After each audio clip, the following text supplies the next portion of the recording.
Obrigado. Bom, meus irmãos, boa noite a todos. Eu tenho tido a oportunidade de compartilhar com vocês a carta de João e chegamos agora na primeira carta de João, ao final dela, e hoje nós teremos a oportunidade de aprender o que João fala lá dos versículos 13 ao 21 do capítulo 5. Então eu peço que os irmãos já desde já deixem suas Bíblias abertas para 1 João, capítulo 5, dos versículos de 13 a 21. Hoje nós temos a oportunidade de ver algumas certezas que Deus traz para a nossa vida. Certezas essas que firmam cada vez mais a nossa fé e faz com que a gente tenha convicções e não incertezas. Que dá a gente a segurança de poder caminhar com Deus, certos daquilo que Ele já prometeu para a gente e certos de que Ele é fiel para cumprir isso nas nossas vidas. E isso é maravilhoso.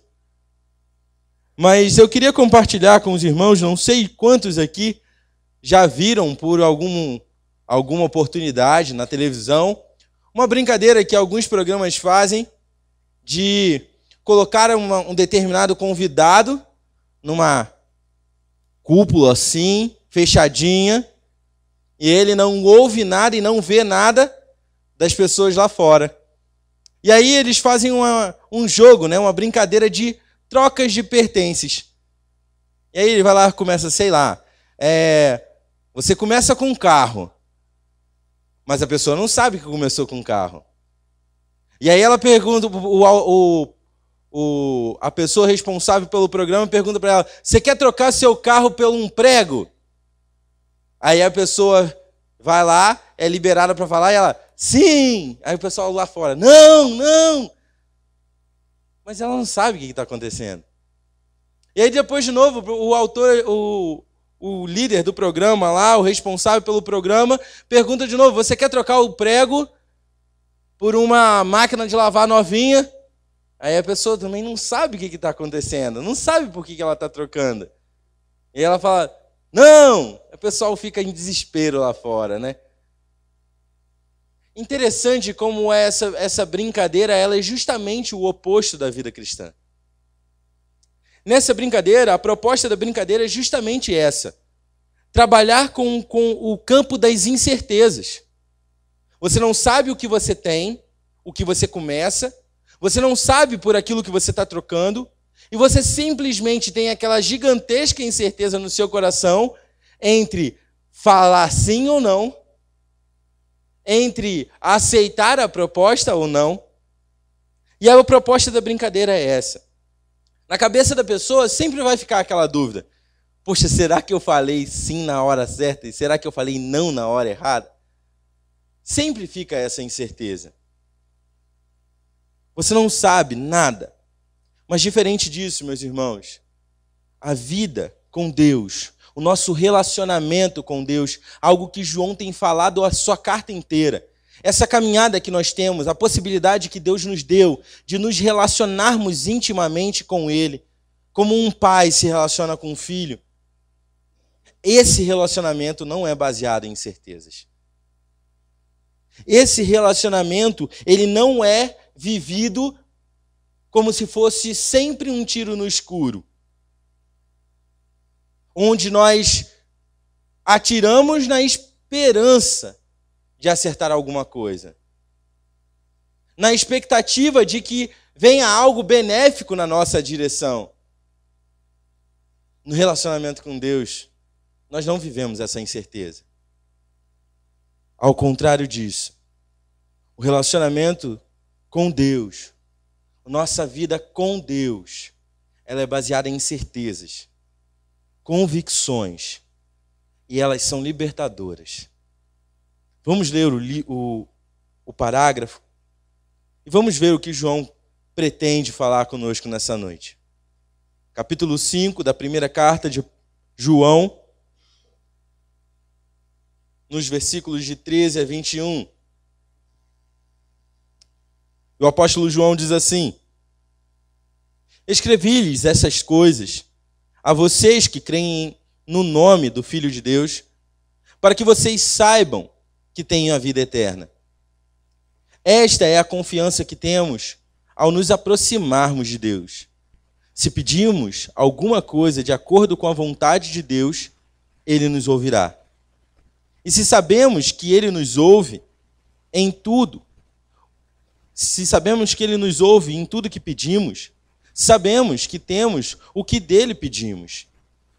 Se alguém vir seu irmão cometer pecado que não leva à morte, ore e Deus dará vida ao que pecou.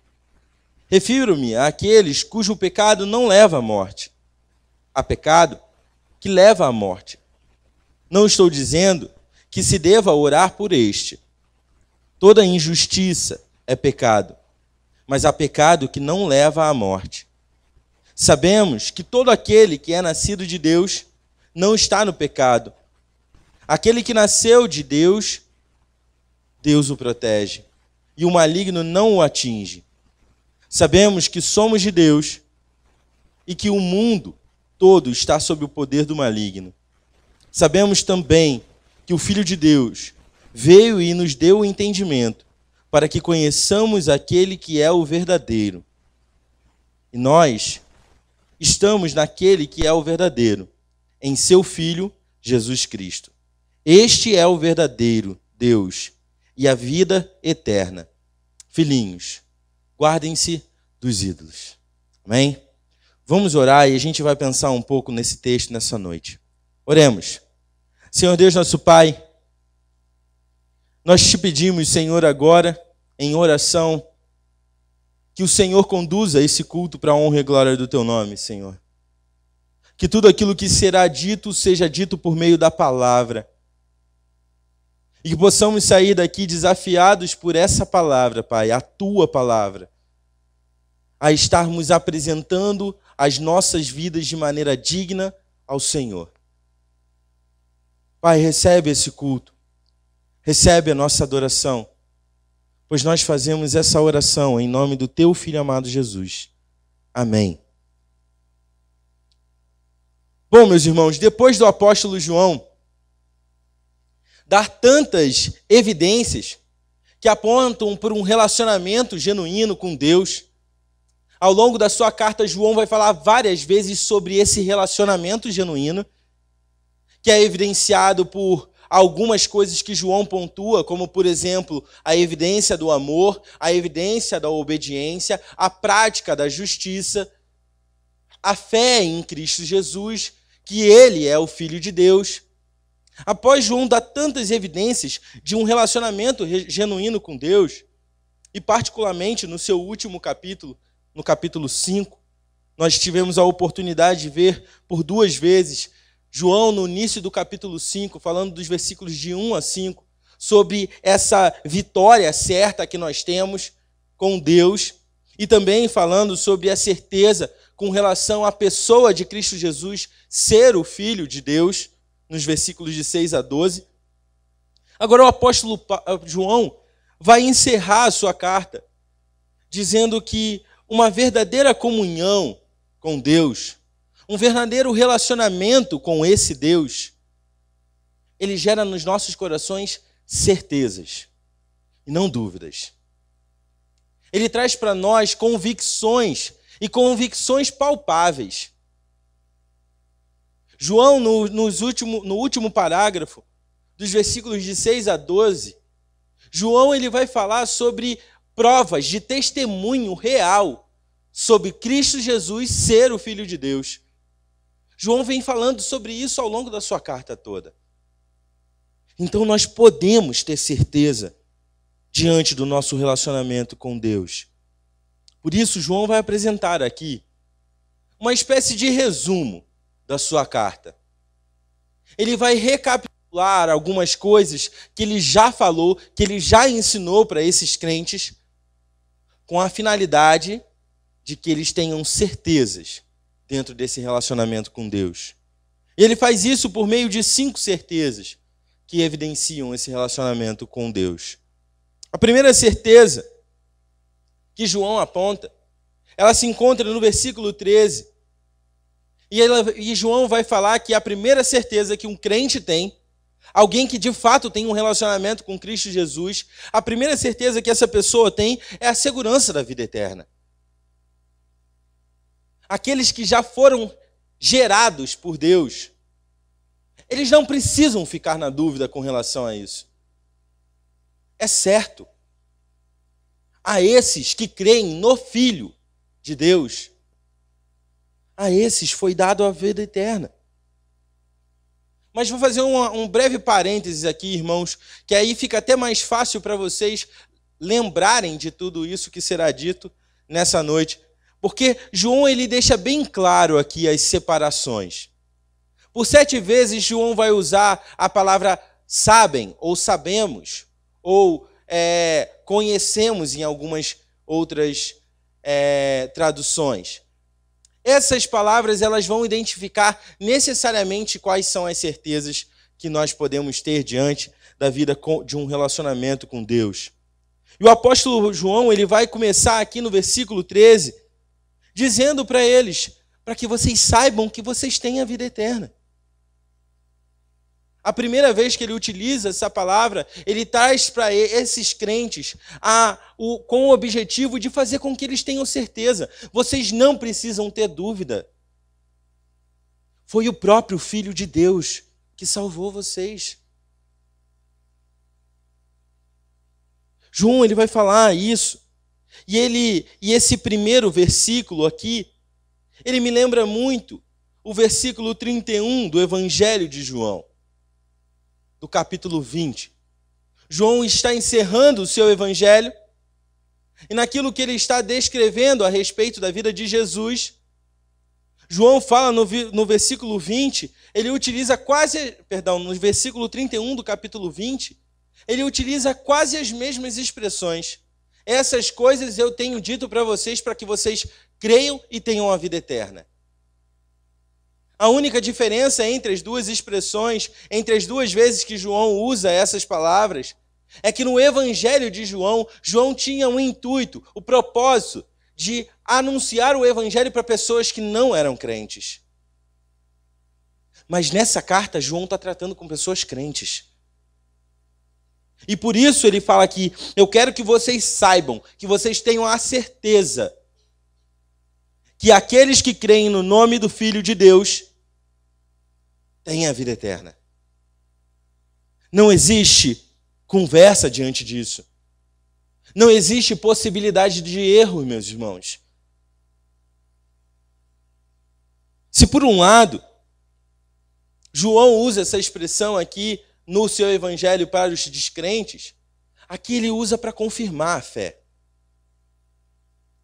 Ele está chamando esses crentes, meus filhinhos, aprendam uma coisa. Quem consegue confessar Cristo Jesus como Senhor e Salvador das suas vidas, lembrando tudo aquilo que eu falei para vocês na carta, que a confissão não é algo da boca para fora, mas a confissão vem acompanhada de um testemunho de vida, que é evidenciado pela fé, pelo amor e pela obediência ou prática da justiça. Então, quando nós podemos confessar dessa maneira Cristo Jesus como sendo Senhor e Salvador das nossas vidas, nós temos a vida eterna. Esse relacionamento com Deus não é um tiro no escuro. E João está falando isso para esses crentes aqui, no final da sua carta, porque algumas pessoas, alguns desses crentes mesmo, pessoas crentes em Cristo Jesus, salvas por Cristo, pelo sacrifício de Cristo Jesus na cruz, essas pessoas, algumas delas, estavam com dificuldades, estavam enfraquecidas, por conta dos ataques dos falsos mestres, dos falsos crentes, por causa da debandada, da saída de algumas pessoas da igreja, alguns desses crentes estavam enfraquecidos na sua fé. Talvez se perguntando, será que é isso mesmo? Será que tal como os outros que saíram, que não eram dos nossos, como João deixa bem claro, a minha vida e o meu relacionamento com Deus se baseia assim também? numa dúvida? Será que de fato eu tenho a vida eterna? Alguns desses crentes estavam com dúvida. E João escreve para eles: meus irmãos, vocês podem ter convicção disso. Vocês não estão dando um tiro no escuro na esperança de acertar alguma coisa. Vocês não são religiosos desesperados que ouviram falar do inferno e não querem ir para o inferno. Vocês são crentes genuínos que confessaram Cristo Jesus como sendo o Filho de Deus. E isso traz a vocês a confirmação de que vocês têm a vida eterna. É uma certeza, não uma dúvida. E João, ele continua falando a respeito disso. Depois de falar sobre a primeira certeza, como sendo essa vital, né, dentro de um relacionamento com Deus, de saber que nós temos a vida eterna, é garantido, não é duvidoso, que nós não perdemos, que nós não deixaremos de estar em determinado momento, mas que é algo certo, que é garantido por Deus. João, ele dá continuação nos versículos 14 a 17, e nós vemos João falando para esses crentes que a segunda certeza que nós temos como nesse relacionamento com Deus é que Ele responde às nossas orações. E talvez a resposta de oração seja uma coisa que para você seja difícil pensar. Poxa, Paulo, já fiz tantas orações e eu não ouvi a voz de Deus me respondendo diretamente. João não está lidando aqui com algo místico, meus irmãos.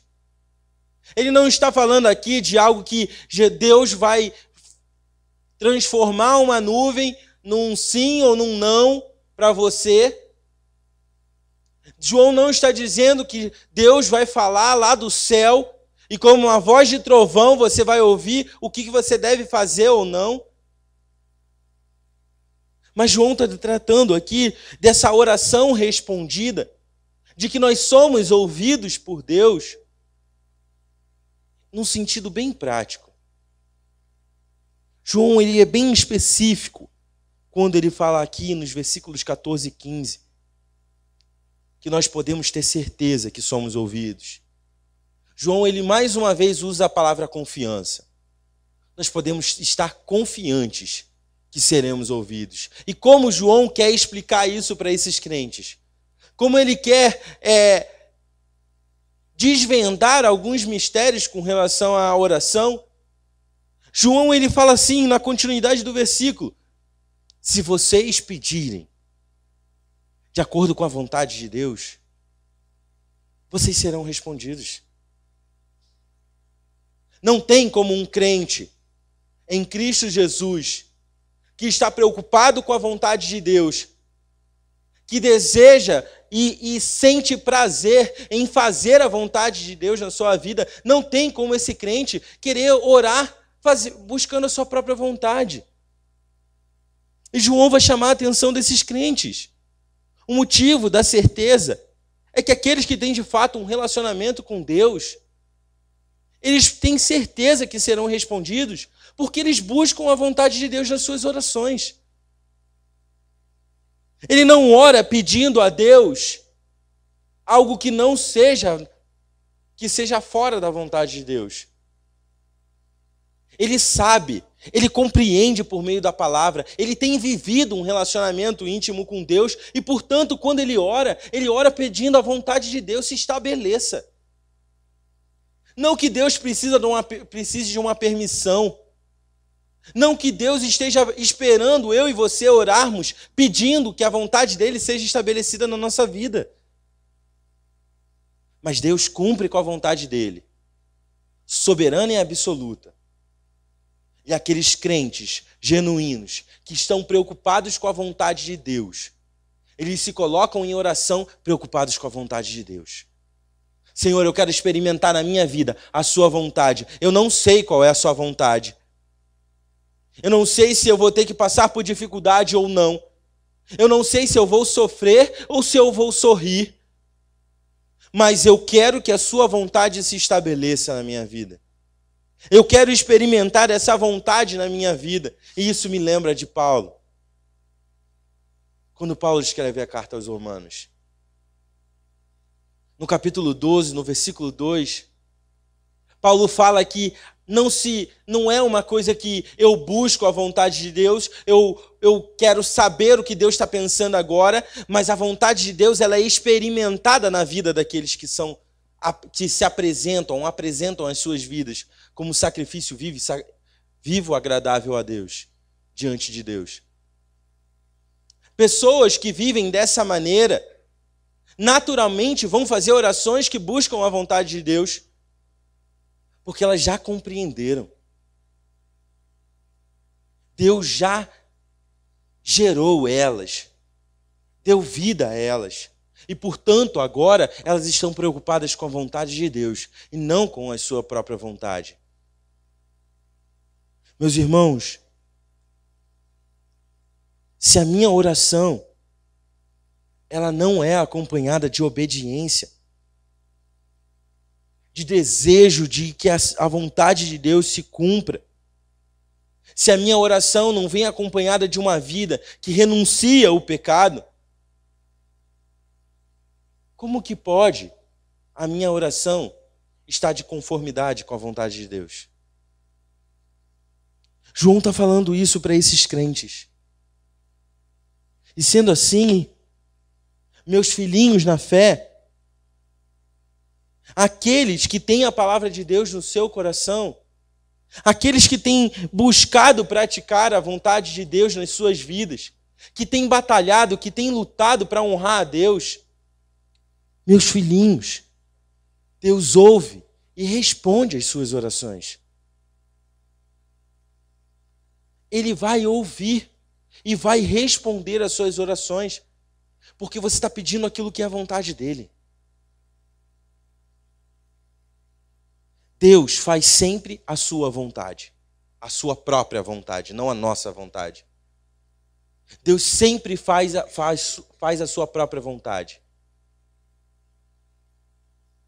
Mas tem vezes que nós não queremos que Deus faça a vontade dele. E aí a nossa petição, a nossa oração entra em desacordo com a vontade de Deus. E automaticamente não somos respondidos por Deus. Pedir em oração algo para Deus que seja de acordo com a vontade dele corresponde em se satisfazer, mesmo que não seja a resposta que você espera. Pedir em oração para Deus, fazer a vontade dele na sua vida, corresponde a compreender que determinados momentos, quando você ouve um sonoro silêncio da parte de Deus, é porque Deus talvez esteja querendo te ensinar que o seu pedido ainda não está em conformidade com a vontade dele. E, portanto, você não vai receber. Nós falamos tão abertamente, com as pessoas, nossa, que Deus, que seja feita a vontade de Deus e tudo mais, mas quando as coisas não acontecem como a gente espera, a gente se desespera. A gente fica triste. A gente fica perguntando para Deus, por que Deus? O silêncio, por que não posso determinada coisa? Por que o Senhor respondeu não para mim? Isso não é buscar em oração a vontade de Deus. Saber que o silêncio pode refletir, sim, uma resposta da parte de Deus é extremamente necessário para nós como crentes. Precisamos compreender que o silêncio de Deus em determinadas situações é para que a gente esteja atento e para que a gente aprenda. Deus está tentando te ensinar, Deus está tentando me ensinar por meio do silêncio. Aqueles que buscam a vontade de Deus dessa maneira, eles recebem a resposta de Deus, porque Deus vai fazer a vontade dele. Mas para deixar isso bem claro, João ele dá um exemplo aqui. Nos versículos 16 e 17, João ele vai falar sobre pecado que não leva à morte e a necessidade do crente de orar pelo seu irmão, e pecado que leva à morte e a necessidade do crente de, cara, você não precisa orar por isso porque leva à morte. Deus já decretou a sentença de morte dessa pessoa. Parece meio agressivo falar assim, mas é verdade, irmãos. E João aqui, só pelo versículo 17, João está demonstrando muito claramente que não se trata de um pecado específico. Algumas pessoas falam assim, será que João está falando aqui então de pecado para a morte? Será que é homossexualismo? Será que é adultério? Será que o que João está falando aqui a respeito de pecado que leva à morte? E no versículo 17, João demonstra isso. É alguém que pratica, pessoas que vivem praticando o pecado. João já tratou disso na sua carta. Aquele que pratica o pecado não provém de Deus, não é nascido de Deus. Mas só que agora João está falando, olha só, meus irmãos, tem alguns crentes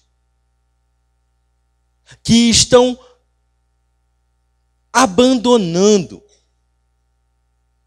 estão se esquecendo do prazer que é obedecer a Deus. E para esses crentes, o melhor que Deus tem para eles é tirar a vida deles. É fazer com que ele pare de envergonhar o Evangelho. É uma disciplina da parte de Deus. Paulo, será que é isso? Olha Atos. Nós temos um exemplo disso em Atos. Ananias e Safira. Mentiram. Quer dizer então que toda mentira leva à morte? Não. Mas quer dizer que naquele momento Deus resolveu disciplinar Ananias e Safira com a morte. 1 Coríntios 5. Quando algumas práticas terríveis estavam acontecendo na igreja de Corinto, Paulo fala lá para aqueles crentes, olha só, tem alguns dentre vocês que já estão dormindo. E Paulo fala também assim, a esses eu entreguei para Satanás para que o corpo pereça, mas para que a alma seja salva. Disciplina de Deus. Vai acontecer isso sempre? Talvez não. Mas depende de quem? De Deus. Então João ele fala nesses versículos 16 e 17, João está querendo demonstrar para esses crentes aqui o seguinte, olha só, não fique orando com pesar, Deus, perdoa ele, Deus, faça isso, Deus, poupe a vida, se Deus já definiu. O que nós como crentes devemos fazer é orar, Deus, que seja feita a sua vontade na vida do nosso irmão. E talvez Deus defina que a vontade dele para essa pessoa seja retirar a vida dele. Mas é a disciplina de Deus. Nós precisamos orar por ela. Porque ela demonstra a vontade de Deus. Então João ele fala nesses versículos, olha meus irmãos, aprendam a orar pedindo a vontade de Deus na vida de vocês, que dessa maneira vocês serão ouvidos sempre. Porque dessa maneira sempre Deus vai te responder. Porque você está preocupado com a vontade dele e não com a sua própria vontade. Porque você está buscando aquilo que é agradável a Deus e não aquilo que é favorável a você. A segunda certeza que nós temos como crentes em Cristo Jesus, diante desse relacionamento com Deus, é que nós somos ouvidos por esse Deus. Deus nos ouve e nos responde. Talvez não da maneira como nós gostaríamos. Talvez não da maneira como esperávamos. mas Ele responde de acordo com a sua vontade. E se a nossa oração foi de acordo com a vontade dEle, naturalmente seremos respondidos por Ele de maneira positiva. Porque seja pela tristeza, seja pela felicidade, seja como algo bom e benéfico para você, ou algo que talvez você não veja como benéfico, todas as coisas Deus faz cooperar para o bem daqueles que amam a Deus. Na sequência, João vai falar de uma terceira certeza que o crente pode ter dentro desse relacionamento. E a certeza é que nós somos vitoriosos. João já falou isso. Ele acabou de falar isso nos primeiros versículos do capítulo 5. Nós somos vitoriosos. E no versículo 18, João ele vai descrever, somos vitoriosos em duas esferas muito importantes. Contra o pecado e contra Satanás. O apóstolo João está afirmando para esses crentes que eles não precisam viver na dúvida com relação ao pecado e nem com relação ao maligno, ou seja, o diabo. Pois ambos não exercem mais controle absoluto nas nossas vidas. João está relembrando para esses crentes algo que ele acabou de dizer. Meus irmãos, vocês não são devedores do pecado. O pecado não tem mais poder sobre a vida de vocês. Se vocês já nasceram de novo, se vocês confessam que Cristo Jesus é o Filho de Deus, o Senhor e Salvador da sua vida, você não mais deve o pecado. Porque a cédula que estava contra nós, ele rasgou na cruz. O diabo não tem poder sobre você. Ele não pode possuir ou controlar a sua vida. Ele não tem esse poder. Ele não pode fazer isso. João começa falando sobre essa razão de sermos vitoriosos sobre o pecado. E ele diz que o motivo é que fomos gerados por Deus. Se nós nascemos então de novo, se nós fomos gerados por Deus, nós não estamos no pecado mais. E o estar no pecado é essa prática constante. Nenhum crente que tem um relacionamento genuíno com Deus, ele é controlado pelo seu pecado. Talvez algumas determinadas áreas na sua ou na minha vida sejam mais difíceis de se lidar. Talvez as batalhas que nós vamos enfrentar em algumas áreas sejam mais árduas, que a gente tenha que suar mais. Mas o pecado não controla a gente. Ele não diz para onde eu vou, o que eu devo fazer, quando eu devo fazer. Porque eu não estou mais no pecado. Nós não vivemos mais como escravos, praticando aquilo que o pecado deseja, como algo normal e natural nas nossas vidas. Agora, quando nós pecamos, o Espírito Santo nos constrange. Agora, quando nós pecamos, nós nos entristecemos, nos arrependemos e confessamos diante de Deus. E como João fala no início da sua carta, ele é o juiz. Nós temos um advogado diante do Pai. Aquele que foi crucificado é o nosso advogado diante de Deus. Ele é o justo e o justificador de todos aqueles a quem ele salvou. Não somos devedores do pecado. Da mesma forma, João afirma que aquele que é nascido de Deus não precisa temer o maligno, porque Deus protege. Deus nos protege, irmãos. Não é uma dúvida. Não é algo que eu preciso ficar pensando, será que Deus vai me preservar? Será que Deus vai me proteger do maligno? Não é uma dúvida, é uma certeza. Deus nos protege. Ele quem disse isso. E essa proteção que João menciona aqui, não se trata de um passe, de um escudo anti-diabo.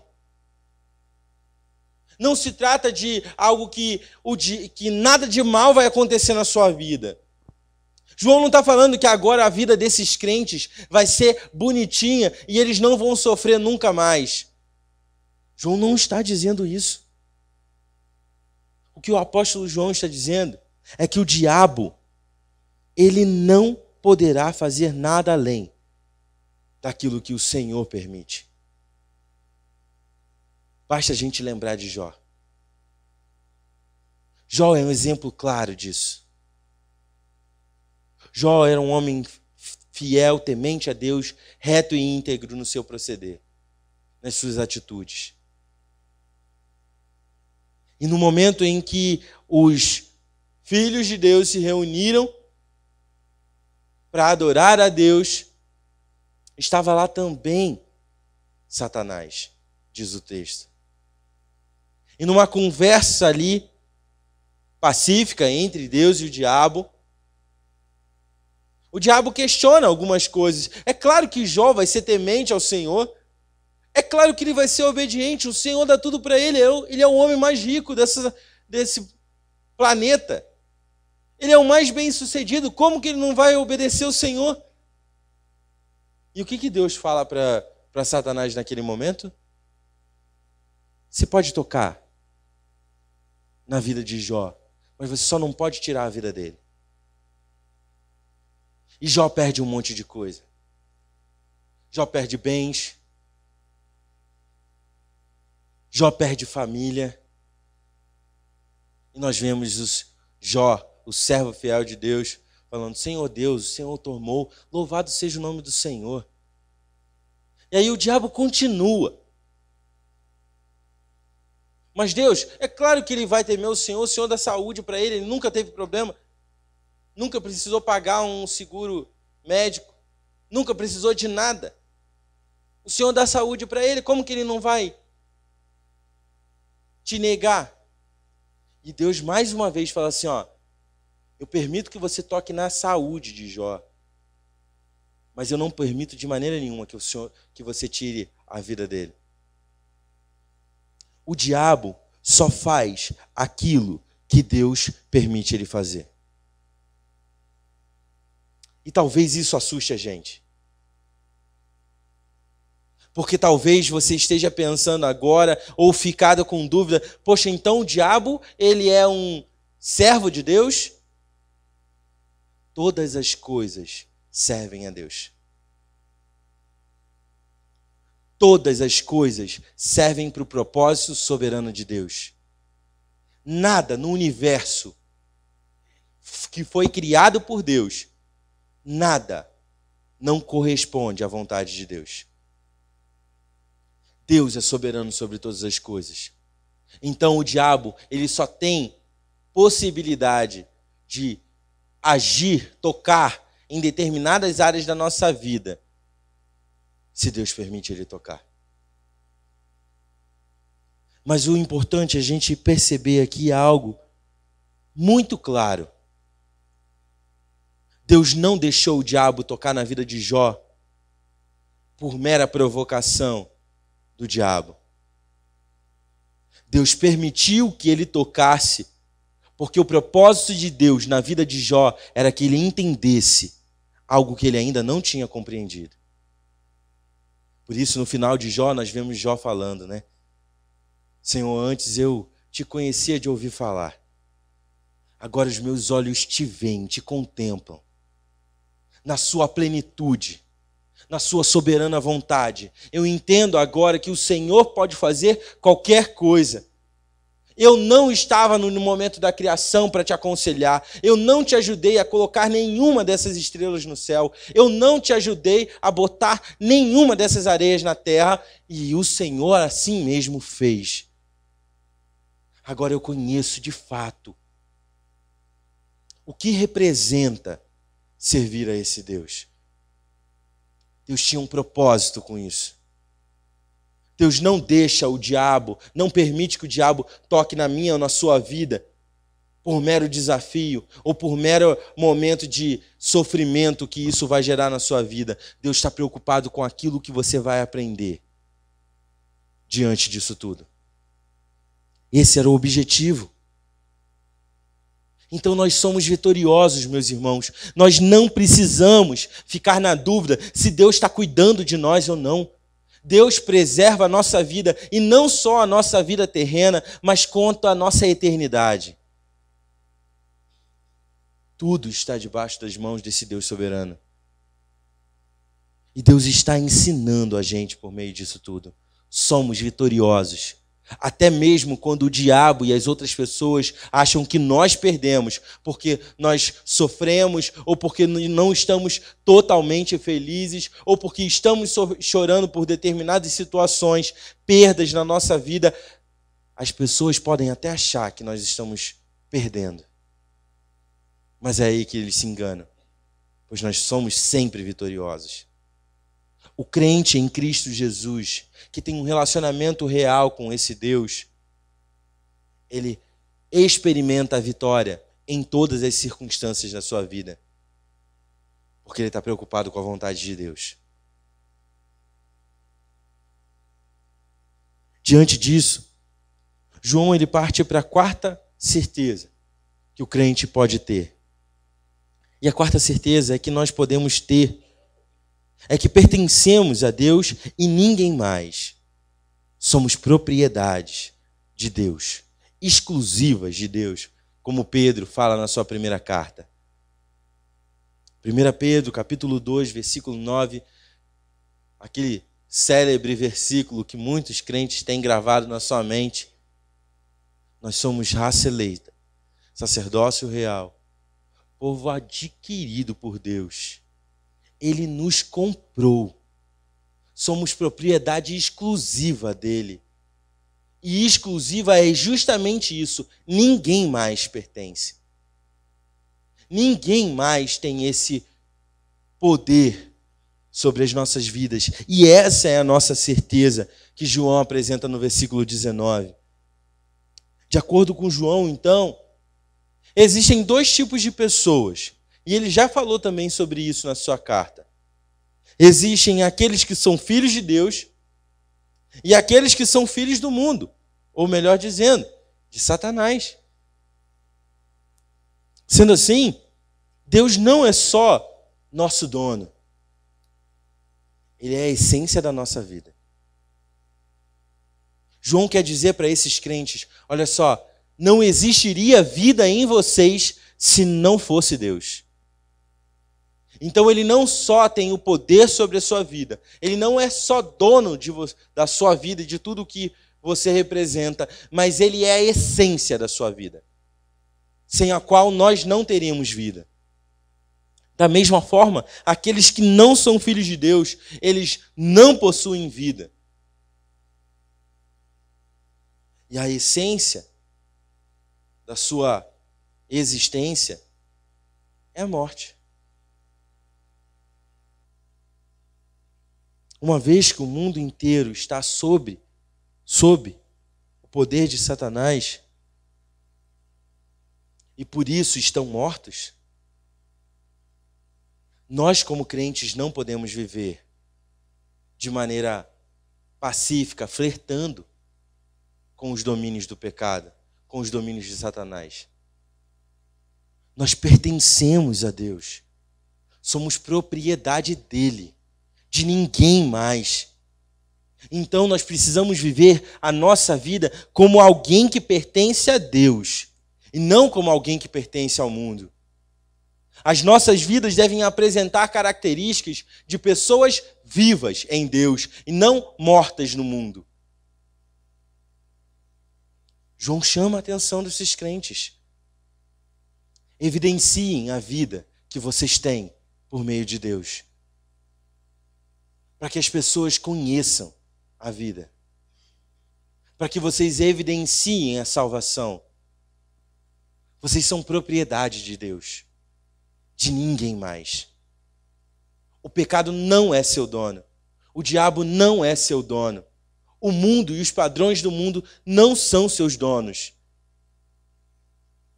Aqueles que confessaram Cristo Jesus como Senhor e Salvador das suas vidas, eles são propriedade exclusiva de Deus. E, portanto, vivem de acordo com essa verdade, com essa certeza. não vivem na dúvida. Eles vivem a certeza de que são propriedades de Deus. E por último, João ele encerra dizendo que a quinta certeza que o crente tem nesse relacionamento com Deus é que Jesus é o verdadeiro. E é interessante como João encerra dessa maneira.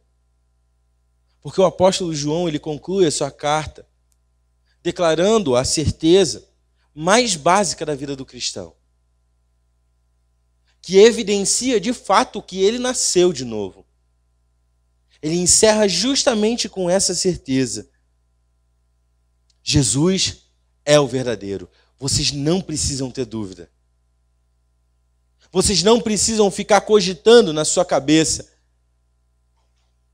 se Jesus é ou não o Filho de Deus, porque ele é o Filho de Deus, ele é o verdadeiro, ele é a representação da verdade, sem o qual não existiria verdade. Jesus é a verdade. Jesus é o verdadeiro. João, ele usa essa palavra verdadeiro para demonstrar total oposição ao que tem sido dito por esses falsos crentes. Muitos deles ali estavam dizendo, olha, Jesus se tornou o Cristo, como a gente já viu em outras mensagens. Mas João está dizendo para eles, olha só, uma certeza que um crente, alguém que tem um relacionamento com Deus, que já foi gerado por esse Deus, essa pessoa compreende que Jesus é o verdadeiro. Ele não é falso. Ele não é de mentira. Ele não é esses deusezinhos greco-romanos. Deus da fertilidade, Deus do sol. Ele não é isso. Ele é o único Deus, o verdadeiro. Essa palavra verdadeiro, ela significa genuíno. E o apóstolo João usa essa expressão justamente para contrapor, deixar bem claro. E ele vem fazendo isso ao longo de toda a sua carta. Verdade, mentira. Verdade, mentira. Verdadeiro e falso. Aquilo que eu tenho anunciado para vocês, o Jesus, o Filho de Deus, que é o próprio Deus, que morreu naquela cruz, esse é o verdadeiro. Aquilo tudo que tem sido dito por esses falsos crentes, que contradizem isso que eu falei para vocês, é falso. Esses são ídolos, e não deuses. Porque Deus existe só um, o genuíno, o Filho de Deus, Jesus Cristo. O que João está dizendo é que tudo aquilo que não está de acordo com a palavra de Deus é idolatria. E por isso ele encerra dessa maneira no versículo 21. Filhinhos, tomem cuidado com os ídolos. Filhinhos, prestem bem atenção para que vocês não errem o verdadeiro com o falso, para que vocês não se confundam. Porque a vida de um crente que tem um relacionamento genuíno com Deus, ela é baseada em certezas e não em dúvidas. Graças a Deus, nós vivemos uma vida, não de incertezas, mas de certezas. Deus, ele é tão misericordioso, tão gracioso, que essas certezas trazem para nós, como atitude prática na nossa vida, paz, tranquilidade. Eu não preciso viver ansioso. Eu não preciso viver preocupado. Porque Deus me deu certezas pelas quais eu vivo. Eu sei que eu tenho a vida eterna, porque Ele me concedeu. Eu sei que Ele é o verdadeiro, porque Ele disse. Eu sei que eu sou vitorioso sobre o pecado e sobre o diabo, porque Ele garantiu essa vitória. Essas certezas trazem para nós tranquilidade de vida. Trazem para nós algo muito prático. Eu não vivo com dúvida.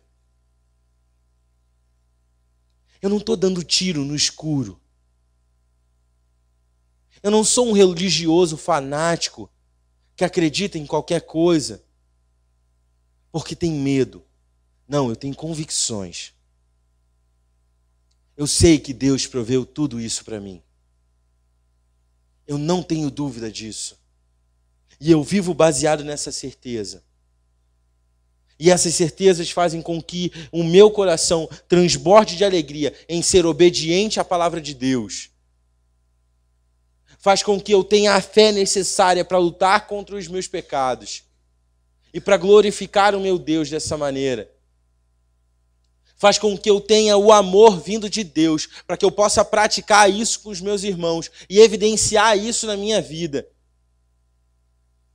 Faz com que eu possa amar a Deus porque Ele me amou primeiro. Essas certezas trazem para nós um relacionamento sólido, confiante, porque Ele é o nosso Deus.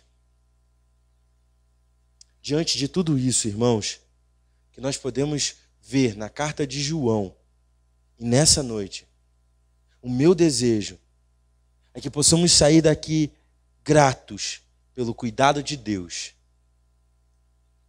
de além de ter dado o seu Filho, Cristo Jesus, para nos salvar, promover certezas sólidas para mim e para você, para que a gente possa viver uma vida digna, honrada, que glorifica o nome do nosso Senhor hoje.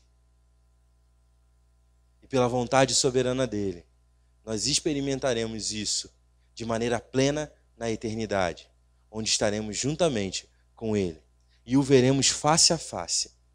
E esse relacionamento será completo. Amém?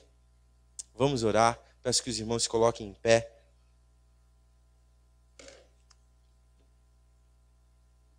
Vamos agradecer a Deus, porque essas certezas são maravilhosas. Oremos. Senhor Deus, nosso Pai, muito obrigado por aquilo que nós podemos receber da Tua palavra nessa noite. Senhor, somos gratos a Ti, Deus, por tantas certezas que o Senhor coloca nos nossos corações, que faz com que esse relacionamento que nós temos contigo não sejam baseados em dúvidas, mas que são baseados em certezas, convicções. Porque aquele que nos salvou é fiel para aprimorar a nossa vida, para fazer da nossa vida um culto diário a Ti, Deus. Senhor, somos gratos, porque essas certezas trazem para nós uma alegria incomparável, uma alegria que não se contém. E essa alegria é transformada em obediência, é evidenciada no nosso amor a Ti e aos nossos irmãos. E ela cada vez mais confirma a nossa fé. Deus, muito obrigado por tudo isso. Nós somos gratos a Ti, Deus. Louvamos o Teu nome. E nós oramos em nome do Teu Filho amado Jesus. Amém. Os irmãos podem encerrar o seu momento de culto.